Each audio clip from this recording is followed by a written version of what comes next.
Non, non, ça va. Ça va commencer.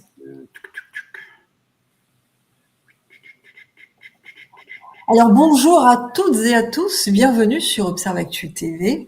Il est des sujets qui saturent l'espace médiatique tout en semblant paradoxalement s'enfoncer dans une nuit sémantique et conceptuelle. Le conflit israélo-palestinien est de cela. Depuis l'onde de choc des attaques du 7 octobre et la guerre totale qui s'en est suivie à Gaza, l'actualité nous bombarde d'images tragiques, d'invectives et de rhétorique polarisée.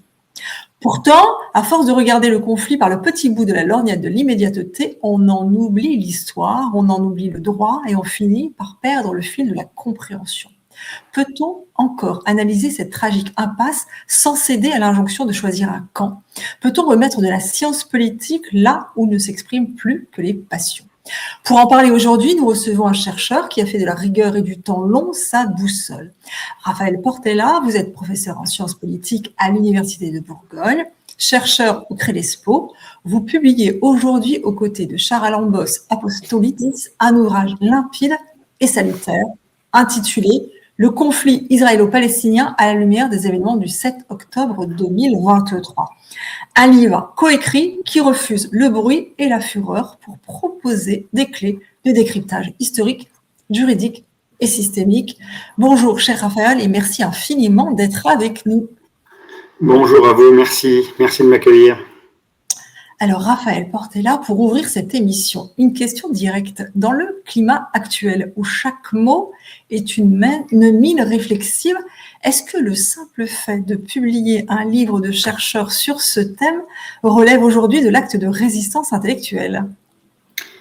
De ce qui me concerne, oui, sans aucun problème. Je pense pouvoir aussi parler au nom des différents contributeurs de cet ouvrage qui ont témoigné lors du colloque, car s'il s'agissait d'un colloque qui s'est tenu en mars 2025 à Dijon. Je pense que je peux parler en leur nom pour être dans cette même dynamique. Alors, je vais être un tout petit peu, comment dirais-je, pas critique, mais je vais écorner un tout petit peu mes collègues juristes. C'est pas trop leur habitude d'être dans une forme de militantisme en même temps que d'être universitaire. Mais là, je dois avouer qu'ils l'ont fait, ils l'ont très bien fait. Et comme beaucoup d'autres juristes, depuis maintenant quelques années, on s'aperçoit qu'ils ont besoin de venir un peu dans le champ, on va dire le champ politique, le champ public, pour pouvoir dire avec leurs mots, en les explicitant au plus clair qu'il soit possible, ce que recouvre le droit qui est, vous l'avez dit, plus que malmené à travers ce conflit, mais pas uniquement à travers ce conflit, à travers les forces asymétriques qui règnent aujourd'hui dans les relations internationales et dans le monde. Et on voit bien que si les juristes un peu humanistes qui existent et qui sont nombreux, mais peut-être éparpillés, ne se mobilisent pas tous, ce droit international qui nous a servi pourrait tout simplement devenir complètement caduc et laisser à nouveau la loi du plus fort régner. Et donc, je leur suis vraiment gré à mes collègues d'avoir accepté ce défi et de l'avoir accepté de belle manière. Entrons dans le vif de votre ouvrage. Votre premier réflexe de politologue est de dézoomer. Vous rappelez que ce conflit n'a pas commencé le 7 octobre, mais qu'il est produit d'une sédimentation de traités, de promesses déçues et de violations répétées du droit international depuis des décennies. Face à l'émotion légitime de l'actualité, vous opposez la froideur du droit. Ma première question, dans votre livre, vous incitez sur la nécessité de décoloniser les imaginaires autour de ce conflit. Pourquoi est-il impossible de comprendre l'impasse actuelle si on occulte la chronologie des faits, notamment l'histoire de la colonisation en Cisjordanie et le blocus de Gaza ? Alors, il est vrai que c'est un ouvrage qui est essentiellement organisé autour de contributions de juristes, mais nous avons tenu avec mon collègue, lui-même juriste, à entourer ces contributions d'un regard de sociologue et de politiste. Politiste, c'était donc un petit peu ce qui m'était dévolu, autour de l'idée que pour comprendre le 7 octobre, il fallait inscrire ça dans le temps long, contrairement à la masse médiatique, à l'emportement des politiques en tout genre, et donc du public en tout genre. focalisé uniquement sur le 7 octobre, comme si ce 7 octobre arrivait dans un ciel serein, comme s'il n'y avait jamais rien eu avant et que c'était un phénomène extraordinaire. En réalité, il ne s'agit pas de cela, il s'agit, et là les sociologues et les politistes peuvent faire leur travail, d'inscrire ça dans le temps long de la colonisation, puisque dans ce conflit, je mets toujours cela entre guillemets, parce que pour moi il ne s'agit pas d'un conflit, mais d'une situation coloniale et d'une situation d'occupation, et déjà rien que ces mots-là disent autre chose que simplement le narratif israélien et la propagande dont on nous a servi moult et moult variantes, disent que si le 7 octobre est arrivé, c'est qu'il est le fruit, le produit d'une très longue histoire qui a consisté, depuis la fin du 19e siècle, début du 20e siècle, à priver une population, les Palestiniens, de leur droit à exister en tant que peuple, à partir des années 45, de leur droit à l'autodétermination, mais auparavant d'exister comme un peuple, et au profit des puissances coloniales tout d'abord, la Grande-Bretagne, puis ensuite la SDN, enfin la SDN d'abord, la Grande-Bretagne ensuite, puis les Nations Unies sous diverses formes, en faisant en sorte que la question palestinienne soit transformée en question de population non juive en Palestine. C'est le sens même de la déclaration Balfour de 1917 et de la SDN par la suite, pour déjà inverser une réalité. Sur ce territoire, il y a toujours eu des populations, quelles que soient leurs croyances, leurs allégeances, etc., qui ont existé bien avant, depuis très longtemps, qui ont formé société, qui ont formé des groupes de populations qui se sont plus ou moins bien entendus. En gros, l'histoire a démontré qu'il y avait quand même une entente relativement importante. Et quand les religions se sont formées, ont cristallisé un petit peu les choses, eh bien, effectivement, il y a des populations juives qui existaient là-bas, comme des populations musulmanes, comme des populations chrétiennes. Puis j'aime à le dire, comme aussi des populations sans aucune attache religieuse, car s'il faut bien battre en brèche une idée reçue d'emblée, c'est que ce n'est pas un conflit à caractère religieux. C'est un conflit à caractère territorial qui oppose des nationalismes, qui oppose des groupes de population pour que le plus fort accapare le maximum de territoire. Si on ne dit pas ça d'emblée, si on n'est pas d'accord avec ça, et je sais qu'il y a des gens qui ne sont pas d'accord avec cette perspective-là, alors on ne parle pas de la même chose, et donc forcément, on aura beaucoup de mal à pouvoir s'entendre, s'écouter et tout simplement se comprendre. Si ce postulat est admis, alors on peut effectivement faire en sorte que le droit, qui va apparaître dans les années 1945, mais déjà un petit peu avant, la SDN a dit des choses très claires. Les communautés de l'ancien Empire ottoman sont vouées à l'indépendance, et pour cela, il y aura une tutelle, on appelle ça un mandataire, qui va les accompagner. Or, ce mandataire a dès le départ trahi la lettre qui lui avait été confiée en ajoutant la déclaration Balfour et en faisant en sorte que le foyer national juif, la déclaration Balfour appelait, a pris le pas sur les considérations des Palestiniens qui, d'ailleurs, n'ont jamais, à aucun moment, alors on les appelait les Arabes d'abord, puis ensuite les Palestiniens par la suite, n'ont jamais été, ni de près ni de loin, sollicités pour exprimer leur avis en tant que groupe. On a au mieux eu quelques leaders, mais qui ne représentaient qu'eux ou que la communauté qu'ils étaient censés représenter, mais en aucun cas l'intégralité du peuple palestinien, arabe, qui composait cette zone-là. Je rappelle aussi qu'au début du XXe siècle, la population dite juive ne représente que 3% de la population totale de l'époque, et elle atteindra une vingtaine de pourcents, trentaine de pourcents dans les années 1930-1940. Donc on est loin d'une population majoritaire. Et je bats aussi ici en brèche une autre idée reçue. L'histoire ne se fait pas à travers la Bible, quelle qu'elle soit.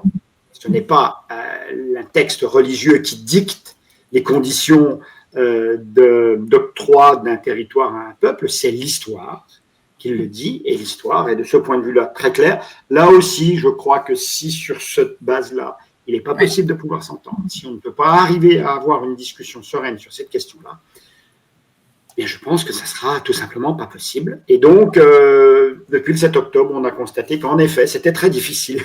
Et nous avons souhaité remettre un petit peu de la longue distance, de la longue histoire pour proposer un ensemble de réflexions que le droit va éclairer, bien évidemment, dans la période plus récente. Justement, vous consacrez des pages majeures au droit international, aux résolutions de l'ONU, à la Cour internationale de justice. Pourtant, sur le terrain, ce droit semble lettre morte.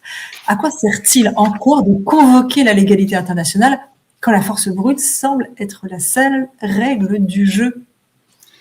Alors, ce n'est pas la seule règle du jeu, même si je vous rejoins volontiers dans la réalité du rapport de force sur place, mais ce n'est pas vrai que là, toutes les situations coloniales, toutes les situations de suggestion coloniale, d'occupation dans le monde aujourd'hui et dans l'histoire ont démontré qu'effectivement, on avait beau avoir toutes les belles règles possibles écrites sur du papier, c'est le rapport de force qui prédomine. Et la France, c'est de quoi elle parle. Elle a été puissance coloniale pendant suffisamment longtemps. Elle l'est encore d'ailleurs, si on prend la Kanaki ou la Nouvelle-Calédonie comme point de repère. Et donc, on peut avoir tous les beaux textes. On peut d'abord les interpréter, on peut les changer, on peut les ignorer. Et cela, eh bien, dans le contexte qui nous préoccupe, est particulièrement vrai depuis le début, puisque la puissance coloniale, Israël, à partir des années 47-48, n'a jamais tenu compte d'aucune des résolutions des Nations Unies, qui sont pourtant fort nombreuses. Une collègue, Insafa Rezaghi, a consacré sa thèse. Elle cite des centaines et des centaines de résolutions. Jamais ce droit international n'a été appliqué. Alors la raison en est relativement simple, et elle se trouve d'ailleurs dans l'ouvrage, dans la deuxième partie de l'article de Madame Monique Chemillé-Gendreau, qui il en est une juriste particulièrement engagée et particulièrement convaincante dans le déploiement de son argumentation juridique qui, à mon avis, ne souffre d'aucune contestation. Elle explique que les règles générales du droit telles qu'elles ont été adoptées en 1945 avec la Charte des Nations Unies et ensuite les différentes conventions, traités qui ont été adoptés, ne valent que si les États les respectent.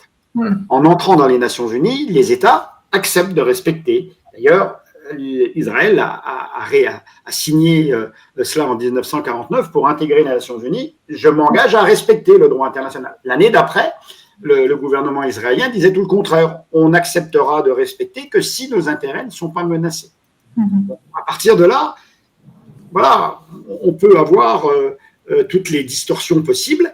Sans oublier que même si on accède à un certain nombre de règles internationales, la Cour internationale de justice et autres, les États, en vertu de leur souveraineté, c'est probablement un des problèmes du droit international depuis 1900, depuis sortir de la Seconde Guerre mondiale, la souveraineté des États est érigée en valeur très, très centrale, et cette souveraineté internationale, cette souveraineté des États, cette souveraineté étatique dans le jeu international, eh bien, conduit en effet peut-être à sortir un certain nombre de décisions, de réserves qui autorisent donc les États à contourner, à ne pas appliquer complètement, à appliquer un petit peu en fonction de leur propre rapport de force interne, ce droit international qui fait, qui devient dilué, qui ne bénéficie pas, comme dans le droit interne des États, d'une force de police pour pouvoir le faire appliquer.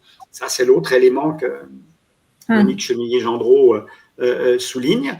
Et elle démontre aussi, et je suis assez d'accord avec cette analyse, qu'il y a aussi un autre élément qui montre que ce droit international de sortir de la Seconde Guerre mondiale a été rédigé par ce qu'elle appelle une aristocratie, les 5 États qui ont gagné la Seconde Guerre mondiale. Le droit des peuples à disposer d'eux-mêmes faisait partie de ce nouveau droit international au sortir de la Seconde Guerre mondiale qui va se concrétiser avec les indépendances dans les années 50, les années 60, jusque dans les années 90 pour les derniers États décolonisés. Et ce droit à l'autodétermination n'a toujours pas été totalement admis pour les Palestiniens, au motif que Israël considère que c'est sa sécurité qui doit primer, et non pas simplement dans son territoire, qui est sans réelle frontière, puisqu'on l'a vu, on le voit sur le terrain, celles-ci peuvent évoluer au gré du rapport de force. Eh bien, Israël considère que c'est sa sécurité qui prime, donc sa souveraineté, au détriment du droit à l'autodétermination des peuples palestiniens. Donc quand ces deux valeurs sont confrontées, seul le juge international peut dire quelque chose, la Cour internationale de justice peut le dire.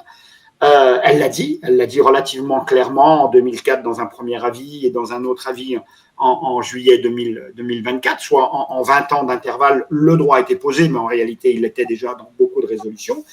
Sauf que, encore une fois, à ce jour, les autres États qui composent la communauté internationale ne prennent aucune de leurs responsabilités, puisque la Cour internationale de justice a dit très clairement, les États doivent aussi contribuer à l'application de ce droit, et si un État y contrevient, eh bien, collectivement, ils peuvent imposer un certain nombre de restrictions. Alors, on parlera de sanctions pour faire très, très vite, comme elles savent le faire dans un certain nombre d'autres cas.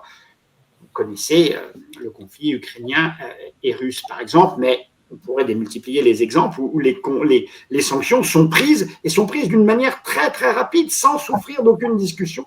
Et ici, ce n'est pas le cas. Donc, du coup, le droit international vaut ici pas grand-chose, puisque c'est le rapport de force qui prime. Alors, je vais titiller le chercheur. Justement, le chercheur ne s'abrite-t-il pas parfois derrière le droit pour s'éviter de penser la tragédie politique? C'est-à-dire, opposer le droit à la force brute, c'est noble. Mais quand la Cour internationale de justice émet les avis consultatifs ou les ordonnances que le gouvernement israélien ignore, comme vous le disiez si bien, superbement d'ailleurs avec le soutien des États-Unis, le droit international ne devient-il pas, par son impuissance même, complice involontaire du statu quo? Complice, je ne le pense pas. C'est pas le droit lui-même.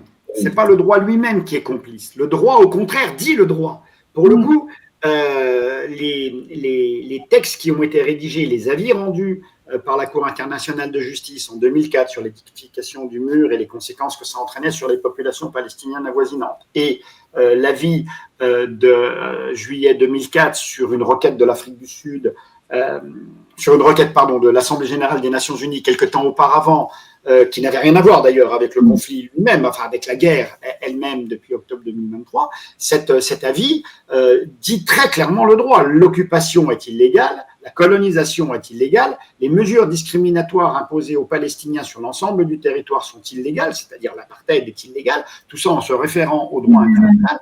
Ce droit-là est très clairement établi. Donc ce n'est pas le droit dans son écriture qui est complice, c'est l'absence d'application de ce droit. Et là, ce sont les États eux-mêmes qui sont complices. Et là, je suis tout à fait d'accord avec vous.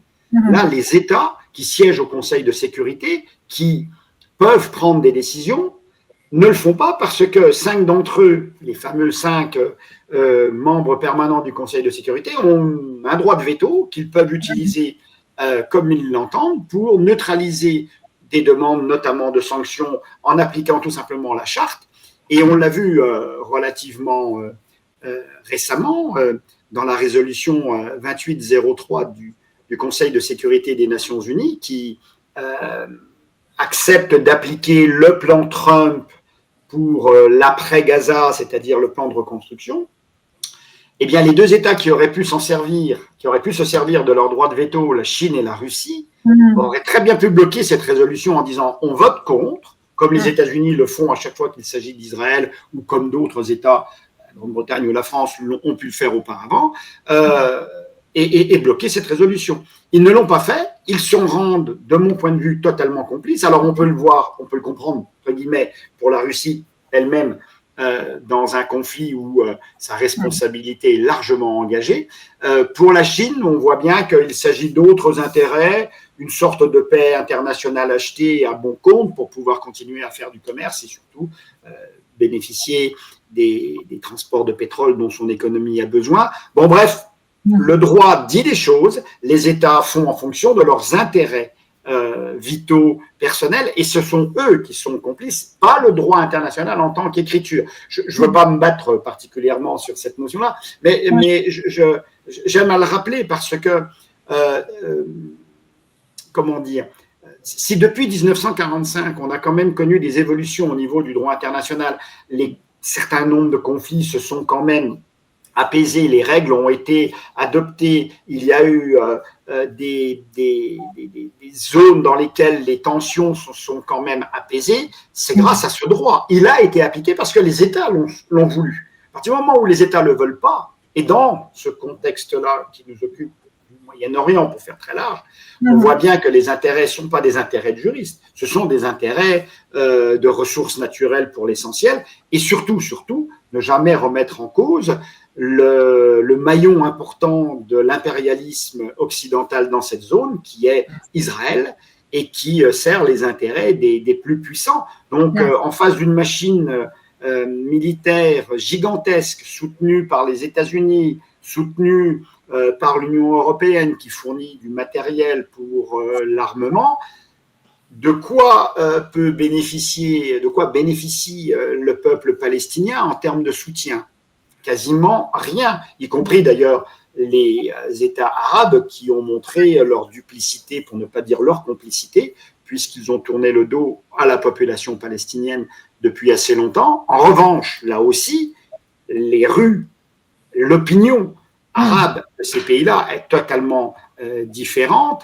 Elle est en soutien d'un peuple, car peut-être dans le génie des peuples, il y a une sorte d'ADN qui dit le droit sans avoir besoin de l'écrire, et qui est tout simplement ce que l'on pourrait appeler une forme d'humanité partagée.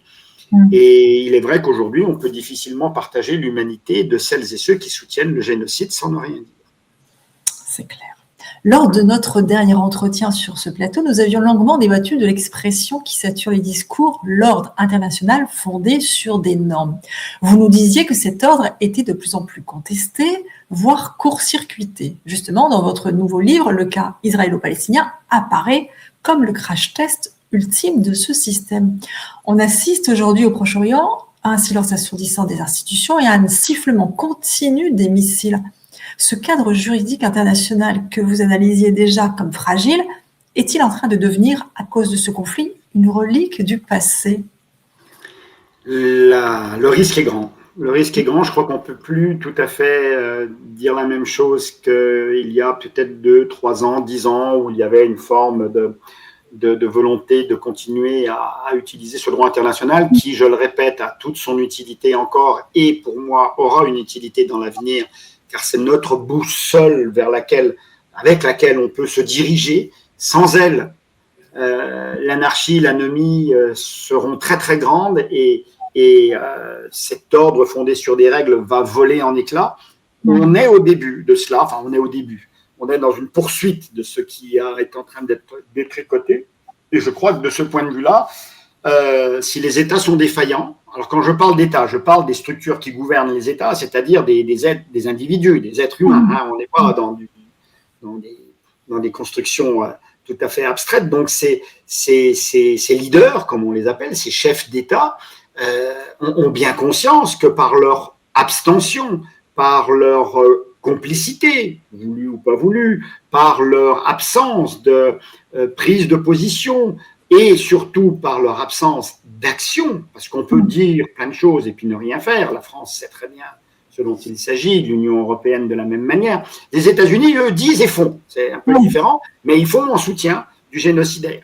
Ils font en soutien de leur intérêt. Leur intérêt, c'est que Israël soit toujours cet avant-pont de l'Occident dans la zone moyen-orientale pour permettre une certaine paix internationale, géopolitique, moyen-orientale, de sorte à pouvoir bénéficier des bateaux et des tankers de pétrole. Je crois que la guerre avec l'Iran avait pour objectif cette dimension, le détroit d'Ormuz, et on voit bien qu'il ne s'agit pas ici de défendre du droit, il s'agit de défendre le droit du plus fort à obtenir les ressources naturelles dont il a besoin pour mener sa propre politique économique, etc., au mépris d'ailleurs des considérations écologiques, puisqu'elles nous enveloppent quand même depuis maintenant très très longtemps, et en dépit de toutes les alertes, continuer à faire fonctionner l'industrie fossile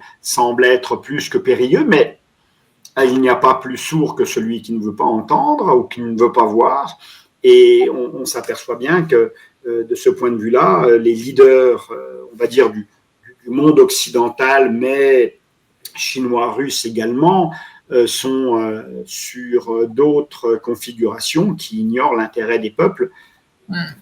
les chiffres là sont là pour en parler. C'est les guerres qui sont mobilisées là depuis quelques années maintenant montrent bien que le système impérialiste capitaliste qui domine le monde aujourd'hui est en phase de rupture, peut-être même de tomber, et que pour pouvoir le poursuivre, eh bien, la guerre est un très très bon moyen.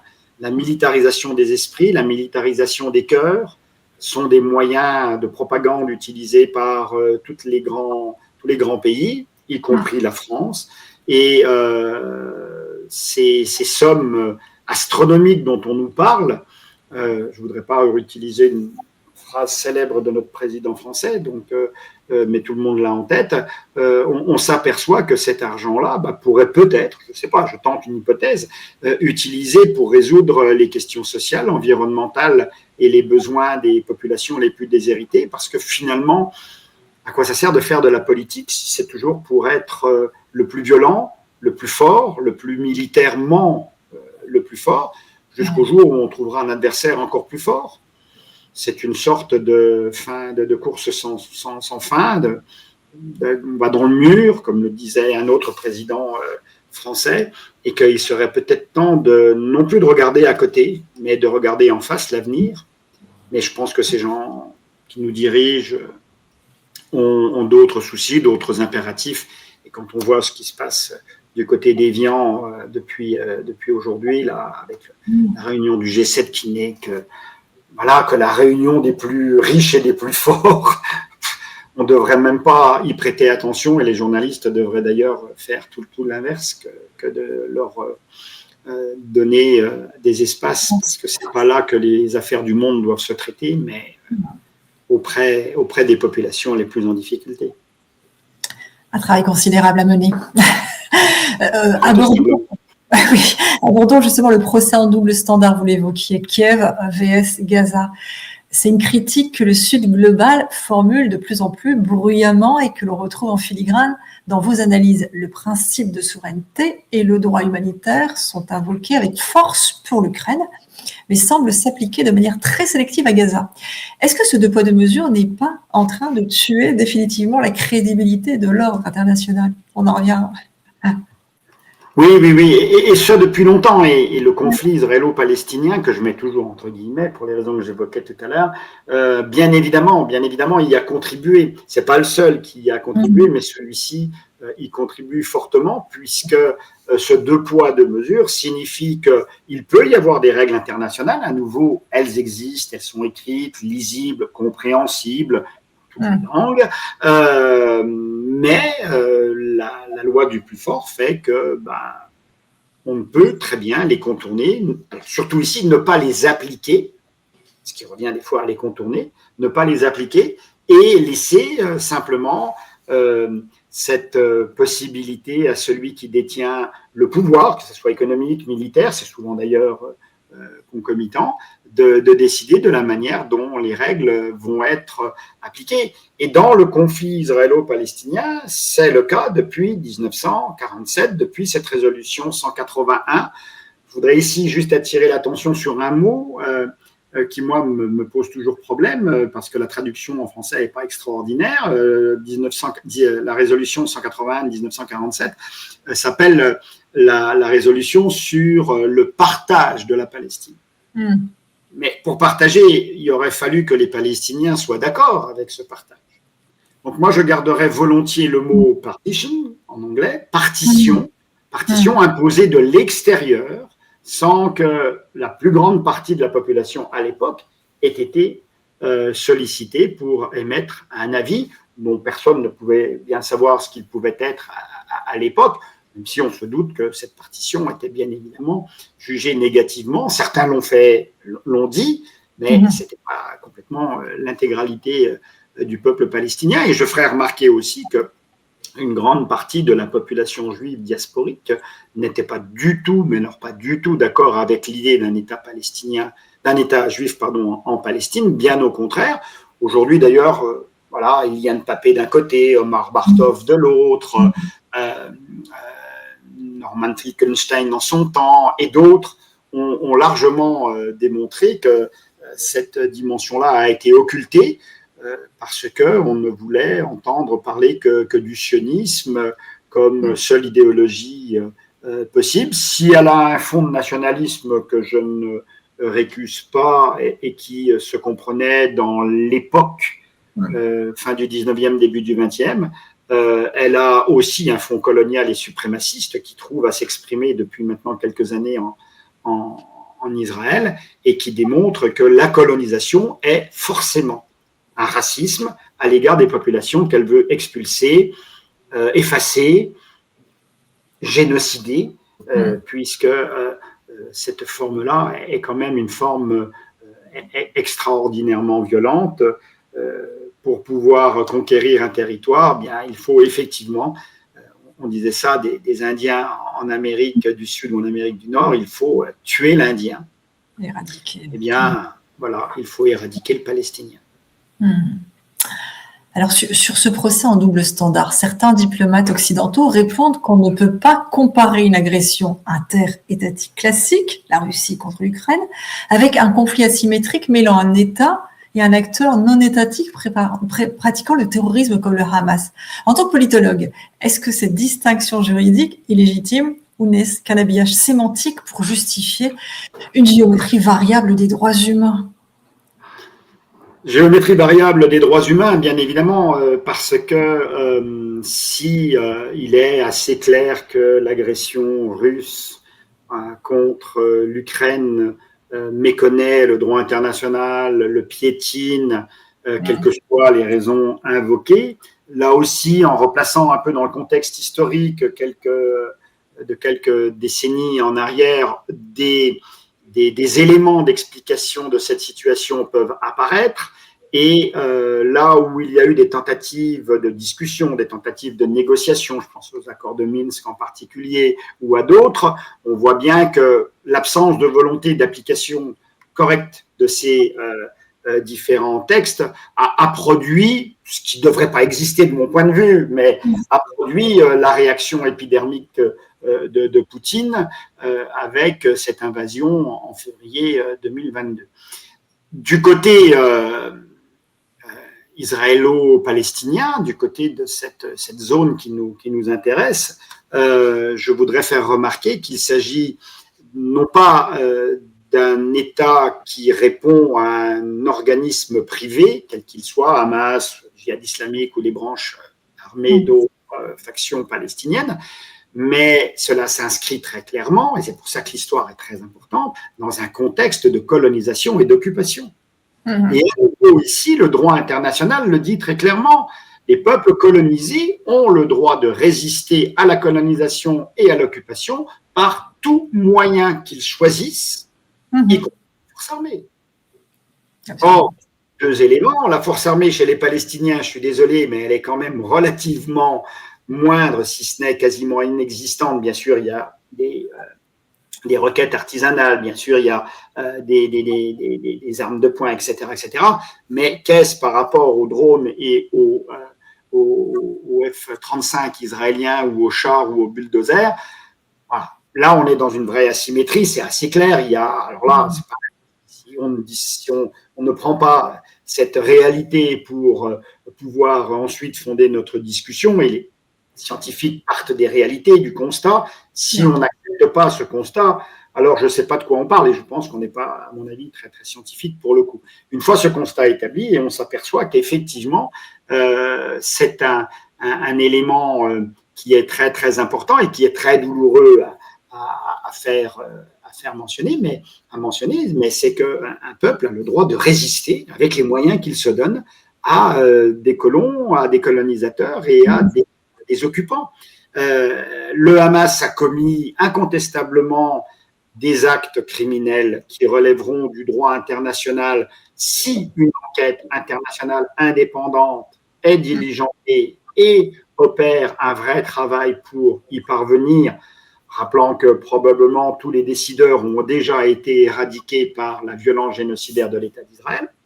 Mais si c'est fait, ça doit se faire. Et de l'autre côté, ces actes criminels n'excluent en rien que le Hamas, comme d'autres forces, se sont constituées depuis très très longtemps comme des forces de résistance à l'occupation et à la colonisation, et qu'elles ont agi avec les moyens qui leur ont été donnés.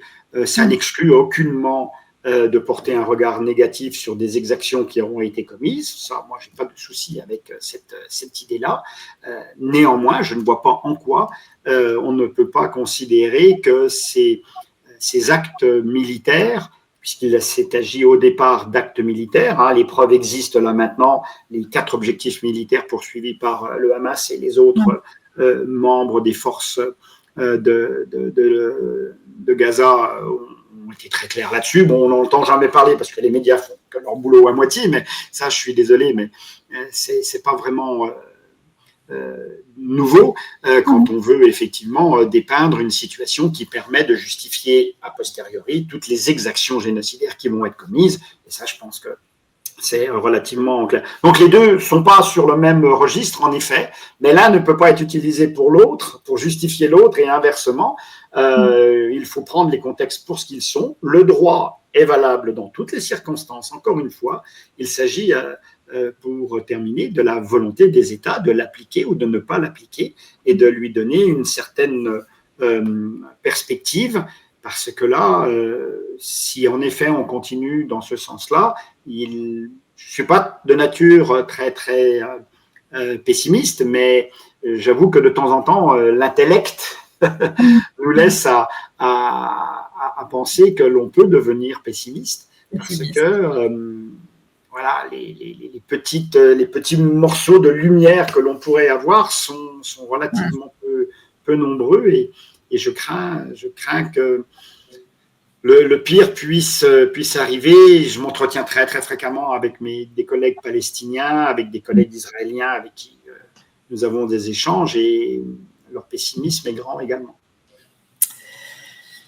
Ce conflit n'est pas seulement régional, il est le miroir des impuissances mondiales. Dans votre livre, vous passez au scanner l'attitude de la communauté internationale, le suivisme américain, l'impuissance européenne et la paralysie du Conseil de sécurité. Un chapitre retient particulièrement l'attention, celui sur le rôle et la responsabilité des puissances occidentales et notamment de la France. La faillite des parrains de la paix, justement, l'alignement américain et la fin du mythe du médiateur, Raphaël Portella, on présente souvent, historiquement, les États-Unis comme les parrains incontournables des processus de paix de Camp David à Oslo. Pourtant, beaucoup de chercheurs, et vous le rappelez dans votre livre, soulignent que Washington n'a jamais été un médiateur neutre. Est-ce que l'impuissance actuelle de l'administration américaine à imposer un cessez-le-feu durable n'est pas, au fond, le résultat logique de décennies d'alignement stratégique et inconditionnel sur Tel Aviv qui finit par les disqualifier définitivement? Je crois que la réponse à votre question est dans le mot que vous utilisez dès le départ, parrain. Oui. Voilà, je trouve que ce mot dit tout. On peut l'avoir du côté assez classique, on est le parrain d'un enfant qu'on va aider en cas de défaillance des parents. C'est un peu l'idée. Bon. Mais parrain, dans le vocabulaire de la mafia, c'est très clairement identifié comme c'est moi qui décide et vous qui devez subir. Et si vous ne faites pas ce que je vous dis, j'ai les moyens de rétorsion jusqu'à ce que je trouve un parrain encore plus fort. Et ainsi de suite. Et donc, cette lutte sans fin, c'est exactement ce que certains auteurs ont appelé les règles du droit international sous forme de loi du plus fort, sous forme de casino, sous forme la paix par les armes, etc., etc. Bon, bref, tous ces éléments-là sont connus et ont existé. Et aujourd'hui, on est en effet, avec les États-Unis, dans une puissance qui se veut hyperpuissance, depuis en tous les cas la fin de la guerre froide, début des années 90, mais on s'aperçoit qu'elle a d'abord énormément de mal à pouvoir être si puissante que cela. Bien sûr, elle a une force militaire qui est juste, je ne crois pas que la Terre, la planète, ait connu une force militaire aussi conséquente. Mais au-delà de cela, les États-Unis n'ont jamais aussi été contrariés, n'ont jamais été aussi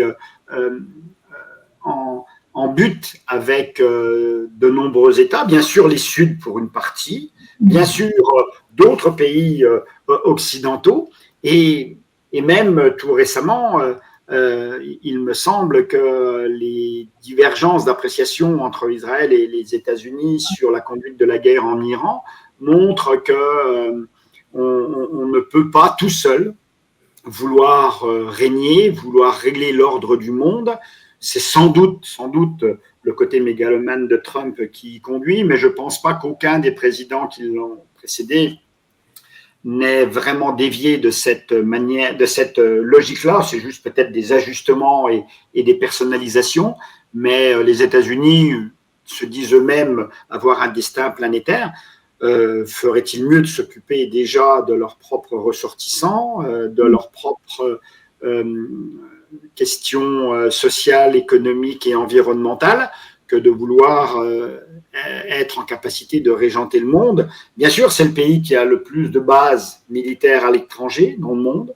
Donc, ça leur donne une puissance phénoménale, sans parler des renseignements, du système des renseignements, sans parler de tous les vassaux qu'ils ont créés. On pourrait presque dire, pour employer un mot qu'on utilise à l'égard de l'Iran, tous les proxys américains qui les aident, qui sont puissants. Et on a bien vu avec ce qui s'est passé au Venezuela et le kidnapping totalement illégal de Maduro, que les États-Unis font peur. C'est surtout ça qui leur permet. Moi, j'appelle ça le syndrome du tigre.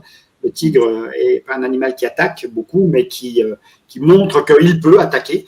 Et les États-Unis, eh bien, rugissent, mais ont montré qu'ils étaient capables aussi de passer à l'acte pour faire peur à d'autres. Cette politique de ce que certains appellent la paix par la peur n'est pas l'avenir de l'humanité, ça c'est certain. En revanche, pendant combien de temps la masse de celles et ceux qui ne prennent pas de décision, qui attendent, va rester ainsi, ça, j'avoue que je ne saurais pas trop le dire. Mais en aucun cas, les États-Unis ne sont des médiateurs impartiaux. Ils ont toujours, de toute manière, fait en sorte que leurs intérêts priment. Et Clinton en son temps pour les accords d'Oslo, Obama en son temps, Obama, que beaucoup considéraient effectivement, qui a été prix Nobel de la paix, considérait comme qui allait peut-être mettre fin à cette situation, a attendu quand même 8 ans, 2 mandats, pour opposer son droit, pour ne pas opposer son droit de veto à une résolution qui, en 2016, prenait enfin la mesure du droit international et demandait à Israël d'ajuster sa position, ce qui n'était pas quand même la moindre des choses, mais après 8 ans. Donc, s'il y a lieu de désespérer des États-Unis, je pense que c'est aussi un des exemples malheureux. Et on sait bien que quand on a des promesses et qu'on ne les réalise pas, quand on fait croire et que finalement, sur le plan international, j'entends, c'est vrai, sur le plan interne, on ne fait rien ou très très peu, il n'y a pas lieu de s'étonner que des forces extrêmes, Trump aux États-Unis par exemple, et en France, on n'est pas non plus totalement serein sur l'avenir politique de notre pays, que ces forces extrêmes puissent parvenir à prendre le pouvoir, ne serait-ce que parce que le discours de beaucoup va être « ouais, mais on ne les a pas essayés, alors pourquoi pas ?» Oui, après tout. C'est pas invraisemblable. Alors que l'histoire sait très bien dire et a documenté très précisément ce qu'il advient des États qui se laissent aller à ces extrêmes. Et je pense que la France, en plus, a une expérience, me semble-t-il, qui n'est pas si loin. Et dans ce registre-là, le mot résistance a été particulièrement mis en valeur. Et on s'étonne ensuite que des populations résistent à des envahisseurs, à des colons. J'avoue que la mémoire française, des fois, fait défaut. C'est peu dire. Abordons justement le cas de la diplomatie française. Vous posez un diagnostic sévère sur la France. Paris a abandonné sa position historique d'équilibre pour s'enfoncer dans une posture que beaucoup qualifient de complicité active. Loin des discours humanitaires de façade, la réalité des faits dessine un alignement coupable de Paris. La France continue de livrer des composants militaires à Israël. Elle a autorisé à plusieurs reprises le survol de son espace aérien par l'avion officiel de Benyamin Netanyahou et les déclarations des ministres des Affaires étrangères successifs. On pense aux propos de Jean-Noël Barrot, sont perçus par de nombreux observateurs comme affligeants de complicité. Dans votre ouvrage, comment analysez-vous cette dérive de la diplomatie française ? Sommes-nous passés d'une impuissance diplomatique à une collaboration logistique et politique avec la puissance occupante ? Alors, à l'égard d'Israël, je pense que ça a toujours été un trait de caractère de n'importe quel gouvernement français. Rappelons quand même que la France a aidé à ce qu'Israël se dote de l'arme nucléaire. Yeah. Donc, cette position est pour moi une sorte de continuité. En réalité, le ministre des Affaires étrangères n'a pas sans doute dû beaucoup fréquenter les bancs de la faculté de droit et du droit international en général pour oser dire les horreurs qu'il a pu dire à propos de l'immunité des chefs d'État. Je crois qu'il s'est fait contredire, y compris par son laboratoire, alors que on sait que, par exemple, dans l'avis de la Cour internationale de justice qui a été rendu en juillet 2024, la France, le Quai d'Orsay, a, comme beaucoup d'autres États, été sollicité pour formuler des éléments de droit. Donc, il y a des très bons juristes dans les cabinets et au Quai d'Orsay, des juristes excellents. Et je l'ai sous les yeux. Et d'ailleurs, dans le livre, on reproduit ce document qui a été assez confidentiel, mais qui est public néanmoins. Et donc, on a les bases.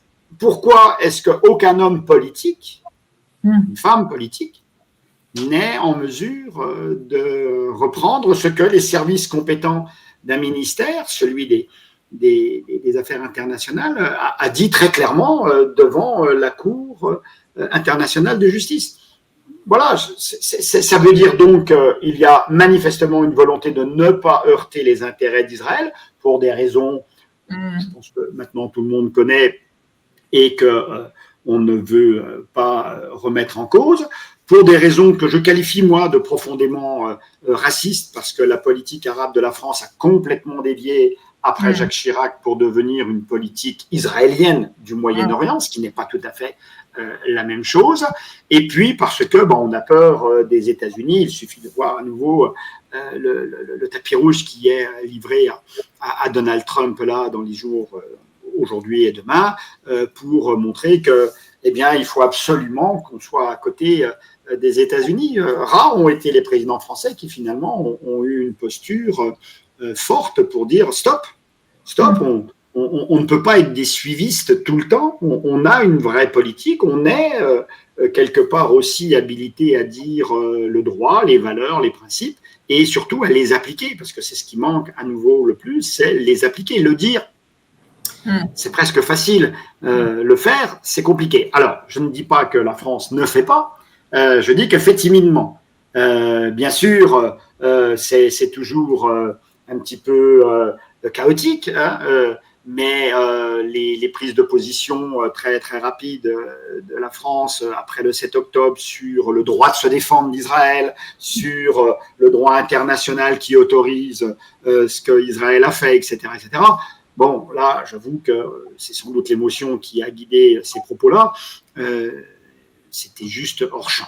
Le ministre des Affaires étrangères qui effectivement laisse l'avion de Netanyahou lui-même poursuivi par un mandat international de la CPI, passé par-dessus la France, en dit long sur « écoutez, vous faites ce que vous voulez, mais nous, c'est nos intérêts personnels » et j'aimerais bien qu'un jour on nous dise ce que c'est que les intérêts personnels de la France à l'égard d'Israël. Alors bien sûr, des colons ont été sanctionnés, des colons, quelques-uns. Bien sûr, Smotrich, a été interdit de territoire français. Bon, ok, très bien. Voilà.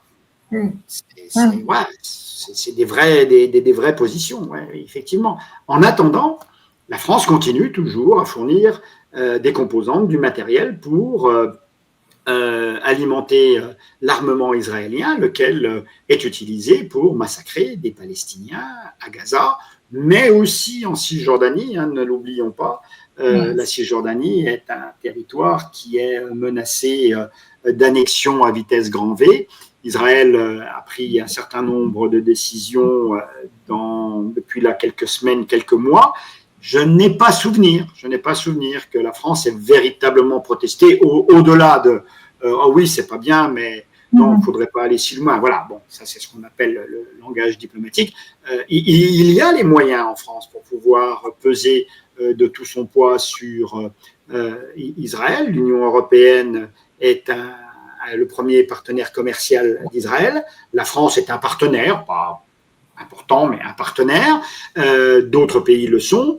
Tout récemment, il y a eu des velléités pour effectivement exiger d'Israël que son comportement soit conforme à un certain nombre de règles, mais ça reste que des paroles. Tant que les actes ne sont pas mis en place, tant que le droit n'est pas appliqué, on revient toujours à l'application du droit, et la base juridique existe, il n'y a pas de difficulté à chercher la base juridique, il faut ensuite juste passer aux actes pour, en effet, mener des sanctions contre un État qui ne respecte pas le droit, contre une impunité qui ne saurait se poursuivre, parce que ce sont les fondements des relations internationales qui sont en jeu et de l'ordre mondial qui est en jeu. Si ces États ne prennent pas leurs responsabilités, quand je dis État à nouveau, je fais référence aux leaders, ce sont des individus, des hommes et des femmes en chair et en os, qui décident sciemment de ne pas le faire. Si ces gens-là ne le font pas, alors ce sont des complices. Je me permets de rappeler justement les derniers propos de Jean-Noël Barrot, notre ministre des Affaires étrangères, qui dit qu'il y a un cessez-le-feu, certes violé, mais un cessez-le-feu. Donc je pense que ça résume assez bien quand même l'idée que la France sombre sur ce qu'elle a en particulier. Et qu'est-ce que cela dit de la perte totale d'autonomie de notre politique étrangère ? La France est une petite puissance. Elle aurait pu être une grande puissance. Elle se réfugie derrière l'arme atomique, qui, à mon avis, est un non-sens de l'histoire pour la France comme pour tous les 8 autres pays qui en disposent. On fait beaucoup pour que l'Iran ne possède pas l'arme atomique. Je dirais que oui, pourquoi pas, parce que ça ajouterait, mais peut-être que ces pays, ces 9 pays qui possèdent l'arme atomique, seraient bien avisés de eux-mêmes dire eh bien, si effectivement on veut imposer ça à l'Iran, pourquoi est-ce qu'on ne se l'impose pas à nous ? Et on arrête avec cette arme de destruction massive. Vous connaissez sans doute l'horloge de l'Apocalypse. Des scientifiques, après la Seconde Guerre mondiale, ont inventé cette petite horloge en disant qu'on se rapproche, si on arrive à minuit, on se rapproche de l'inéluctable, c'est-à-dire d'une déflagration qui viendrait tout simplement à rendre la vie impossible sur la Terre. On en est de mémoire, je crois, à 89 secondes. Donc, je crois que ça, c'est quand même très, très important que les pays qui sont amenés à dire l'ordre, je dis bien dire l'ordre et le faire appliquer, puissent aussi considérer que peut-être il faudrait qu'ils donnent l'exemple, parce que finalement, quand on y réfléchit, est-ce que ce n'est pas l'absence d'exemple en matière de droit international qui fait que les autres n'ont pas envie de suivre? Je dis ça de manière générale, j'entends bien et je suis bien conscient qu'il y a des groupes qui sont en dehors de toute configuration étatique, des groupes justement mafieux, des groupes terroristes, des groupes islamistes en tout genre ou dans n'importe quelle autre configuration, des groupes non étatiques qui raisonnent sur d'autres logiques. Je parle des États. Est-ce que l'arme nucléaire est une garantie de sécurité du monde? Moi, c'est vraiment des questions qui m'animent. Je ne parle même pas des milliards qui sont utilisés et qui pourraient être utilisés à d'autres fins. Et quand on voit l'augmentation des budgets militaires et en particulier nucléaires qui sont en ce moment discutés, on peut, je pense, nous, citoyens, être légitimement interrogateurs. Est-ce qu'il ne serait pas mieux de faire autrement? Mais pour cela, il faudrait peut-être qu'enfin un débat public soit organisé sur le conventionnel, sur le militaire nucléaire, de manière à ce que l'on puisse, en tant que société politique, qui a quand même un peu de réflexion, dire ce que l'on en pense. Je ne crois pas que le secteur militaire soit un des éléments qui, malheureusement, va ordonner la campagne politique qui va s'ouvrir en France, pas plus que celles qui vont s'ouvrir aux États-Unis ou en Israël ou dans d'autres pays, parce que c'est un soi-disant domaine réservé. Enfin, c'est quand même nous, le peuple, qui avons à la base le pouvoir. Enfin, c'est ainsi qu'est libellé le début de la Charte des Nations Unies. Nous, peuple des Nations Unies, c'est pas nous, États ou leaders des États. Et la Constitution de la Ve République française commence aussi, tout est proclamé au nom du peuple français. Donc peut-être qu'il serait quand même opportun. Alors bien sûr, ce sont des questions techniques hyper compliquées, et parce que ce sont des questions techniques et hyper compliquées, on dit oh ben non, on va pas demander l'avis au peuple, nous on est élus, donc on sait. Eh bien, permettez-moi de dire que je ne suis pas sûr qu'ils savent. À méditer.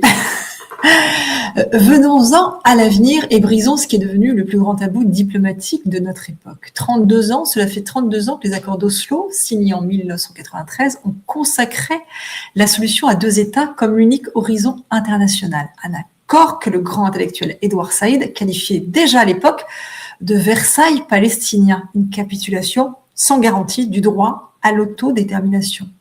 Aujourd'hui, cet horizon est non seulement illusoire, mais activement démantelé. Israël est dirigé par Benjamin Netanyahou, un opposant historique et virulent aux accords d'Oslo, qui a publiquement réaffirmé qu'il n'y aura pas d'État palestinien. À la tête d'une des coalitions les plus à droite de l'histoire du pays, qui ne cache plus ses ambitions maximalistes, la réalité sur le terrain est sans appel. L'annexion de facto de la Cisjordanie avance à grands pas avec des projets majeurs comme le plan E1 visant à couper le territoire en deux et isoler Jérusalem, tandis que la guerre totale et les destructions massives se poursuivent à Gaza. Pourtant, la communauté internationale continue d'ériger cette solution à deux États en dogme absolu. Cette politique d'annexion est en contradiction frontale avec le droit international réaffirmé par la Cour internationale de justice qui juge l'occupation illégale et exige le retrait des colonies. Comment expliquer que les diplomaties occidentales continuent de défendre la solution à deux États comme si de rien n'était? Est-ce de l'aveuglement ou du cynisme? Probablement un peu des deux. J'y ajouterais de l'arrogance parce que cette solution à deux États, qui en effet est incarnée par le droit international depuis la résolution 181 de novembre 1947, effectivement, c'est un élément. Mais c'est un élément qui mérite d'être questionné, car quand elle a été adoptée, elle ne l'a pas été adoptée dans le même contexte qu'aujourd'hui. Une petite cinquantaine d'États composaient les Nations Unies à l'époque. Les solutions alternatives à la solution à deux États ont été posées mais battues en brèche très très rapidement. Et on n'a à nouveau jamais demandé l'avis aux populations intéressées. Jamais. Donc, un droit imposé par le haut ne peut pas véritablement produire des effets si les populations qui sont censées en subir les conséquences ne se sentent pas elles-mêmes destinataires de ce droit imposé. Je ne veux pas refaire toute l'histoire, mais dans un ouvrage qui vient d'être publié, qui me paraît être intéressant à lire, de Meriem Laribi, qui s'appelle Palestine, le droit à l'existence, un chapitre commence juste par cette petite réflexion, et j'ai trouvé qu'elle était assez intéressante. Reconnaître deux États, donc la solution à deux États, c'est reconnaître la colonisation. Je me dis que finalement, c'est résumé. En effet, la solution à deux États, c'est la solution coloniale, puisqu'il n'est pas question d'un partage, mais question d'une partition d'un territoire qui n'appartenait ni à la Grande-Bretagne, ni aux populations minoritaires de l'époque, mais qui appartenait à une population à l'intérieur de laquelle il y avait des Arabes, des Juifs, je le répète, et des chrétiens et d'autres catégories non religieuses, on va dire de manière très très vite. Et c'était à eux de décider du sort. On leur a imposé quelque chose. Forcément, cette imposition allait créer une résistance, surtout quand le mandataire qui devait accompagner les groupes de population à l'obtention d'un État, la résolution 181 disait que ça devait être tout ficelé au 1er octobre 1948. Or, le 14 mai 1948, un des deux décide d'être indépendant et c'est reconnu par le reste des nations. Et qu'est-ce qu'on fait de l'autre partie? Cette asymétrie est déjà d'emblée quelque chose qui a posé problème. On comprend pourquoi le contexte de l'époque a permis cela, mais les grandes puissances qui déjà dictaient un petit peu l'ordre du monde ont failli à leur responsabilité. Il aurait tout simplement été question de dire non, pas d'indépendance tant que l'alter ego n'est pas lui non plus indépendant, et c'était d'ailleurs le texte du droit international, cette fameuse résolution 181. À partir de là, tout a été bancal, si je veux employer un mot très, très rapide, et tout a été construit sous cette forme-là. Alors, est-ce que la solution à deux États, en dépit des accords d'Oslo qui ont en fait été plutôt l'institutionnalisation de la partition, de la fragmentation, pardon, à l'intérieur de la Cisjordanie, l'institutionnalisation de la segmentation de la population palestinienne, et puis finalement, probablement l'institutionnalisation de l'absence d'un État crédible, viable, capable de mener des relations de coopération et amicales avec les autres États, parce que toutes les conditions ont été mises en œuvre pour que ça n'advienne pas, pour que l'État n'advienne pas. Et vous l'avez dit, je crois qu'il n'y a pas besoin d'aller rechercher trop longtemps des propos, mais depuis assez fréquemment, je relisais un texte de Ben Gurion en 1937, nous allons prendre la terre aux Palestiniens et les expulser. Enfin, on ne disait pas Palestiniens à l'époque, on disait Arabes. Et puis Netanyahou, Smotrich ont dit il n'y aura pas d'État palestinien. Bon, voilà, ça n'a jamais été démenti par qui que ce soit, cette phrase. Hein, imaginez si Arafat ou Abbas auraient pu dire ça, ou n'importe quel autre dirigeant palestinien aurait dit ça. De quoi les aurait-on traités ? Aussi, je pense que là, c'est un vrai travail intellectuel. J'ai toujours eu, moi, pour souci de ne pas parler à la place. J'analyse du niveau où je peux analyser les textes. Alors, je me rends fréquemment dans la région, donc je peux discuter quand même avec un grand nombre de personnes. Et donc, voilà, je travaille sur cette dimension-là. Mais je ne veux pas parler à la place. Donc, l'alternative qui pourrait être possible et qui serait un élément de discussion intellectuelle, c'est de dire peut-être qu'il faut se séparer du paradigme de la solution à deux États et inventer une solution à un seul État. C'est-à-dire changer, faire un pas de côté de la mer au Jourdain, comme l'on dit très très fréquemment. C'est une vraie entité géographico-culturelle politique que cette Méditerranée au Jourdain, qui pourrait peut-être être un espace dans lequel on pourrait réfléchir. Quand on va sur place, on est déjà devant un État unique. Car de la mer au Jourdain, quel que soit l'endroit où vous vous situez, il y en a un seul qui décide de tout, 24 heures sur 24, quotidiennement, qui règle toutes les affaires. C'est l'État d'Israël. L'autorité palestinienne n'est qu'un supplétif au mieux. Mais en aucun cas, elle est décisionnaire. Et donc, sur cet espace qui existe déjà, qui malheureusement est en train, si ce n'est déjà bien avancé, de créer les conditions d'un état d'apartheid, qui est condamnable par le droit international au regard des textes internationaux, parce qu'il est fondé sur une discrimination à l'égard d'une partie de la population.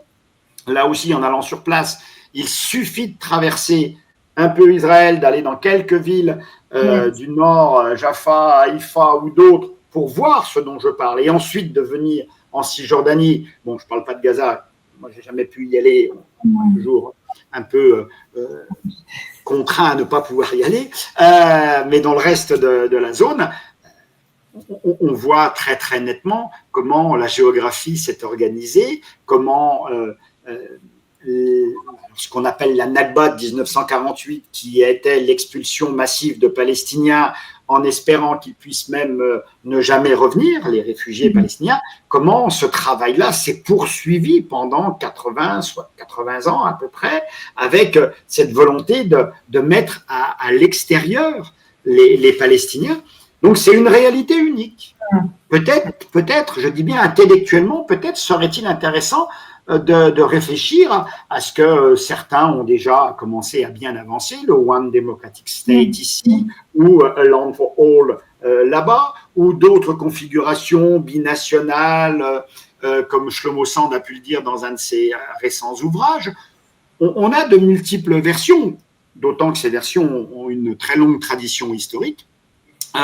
On pourrait très très bien envisager ça. Quand je dis on, les responsables internationaux pourraient très très bien envisager ça et demander enfin aux populations ce qu'elles en pensent pour pouvoir se donner des marges de manœuvre.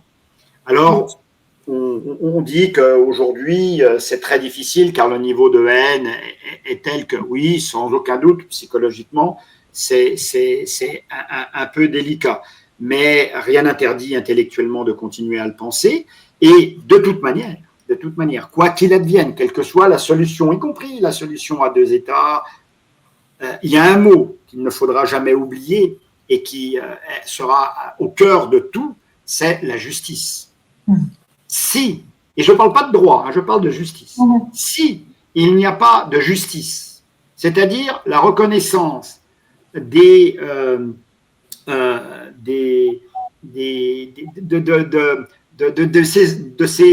cette histoire chaotique et asymétrique qui a animé cette région, si avec la justice, il n'y a pas la reconnaissance de la sécurité. Moi, je suis tout à fait d'accord pour que le mot soit utilisé. La sécurité des Israéliens vaut autant que la sécurité des Palestiniens. Il n'y a pas de doute là-dessus.